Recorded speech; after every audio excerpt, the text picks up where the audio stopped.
Is there a limit to how far a collection may go? It may be worth millions of dollars depending on what you have. Hey guys, and welcome back to the channel. For this video, we will discover Marilyn Monroe's subway dress, sold for $5 million. But before anything else, please leave a like on the video.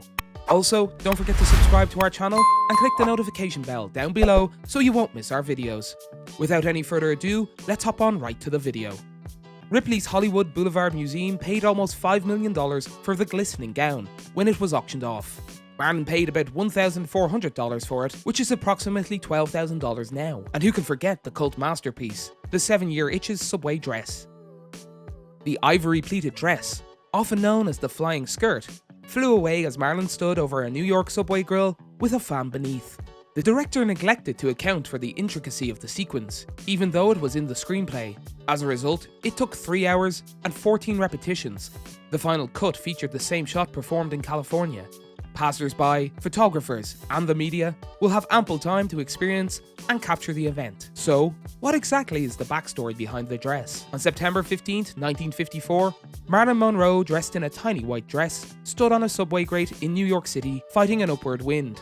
The sequence from the 7-year Itch went on to become one of cinema's most famous scenes. But there was a lot more to the incident than what filmmaker Billy Wilder depicted in his picture. And the ramifications went well beyond making young moviegoers blush. Monroe's divorce from Joe DiMaggio is said to have been influenced by the incident. Despite the applause from the crowd, DiMaggio was not happy with what he considered to be an exhibitionist moment.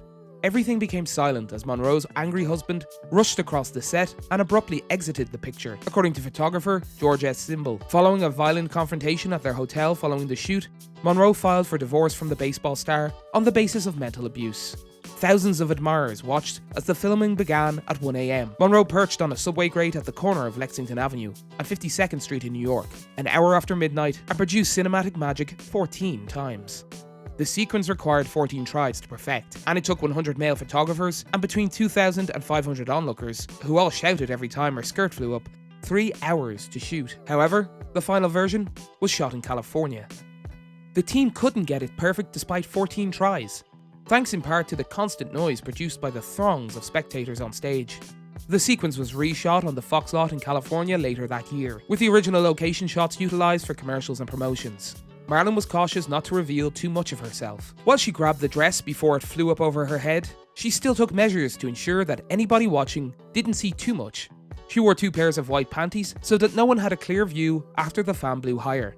The gown was originally auctioned for $4.6 million. The white dress from the 7-year Itch was designed by William Travilla, and the pink and gold dresses from Gentlemen Prefer Blondes were also designed by him, all iconic Monroe outfits, despite the fact that the designer never paid much attention to his work, dismissing it as that stupid little garment. It paid off when it was auctioned for $4.6 million in 2011. Debbie Reynolds had to sell her assets to escape bankruptcy, which prompted the auction. Among those assets was Reynolds' collection of old Hollywood memorabilia, which she wanted to one day put in her own museum, which included Monroe's outfit, which she said she only spent $200 for in 1971. The site has been memorialized and replicated all around the globe. Not much, simply a massive Marilyn Monroe monument flying face down in a Chinese trash dump. When you consider the cultural effect, the $4.6 million price tag makes more sense.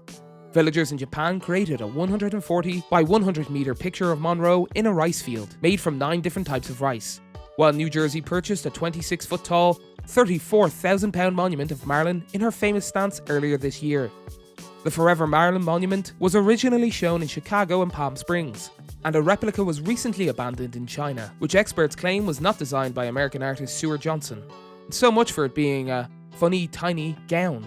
The famous garment of Marilyn Monroe isn't the only item of memorabilia that has created a stir among enthusiasts. When the Titanic set sail for the first time, it was dubbed the world's largest ship by the press.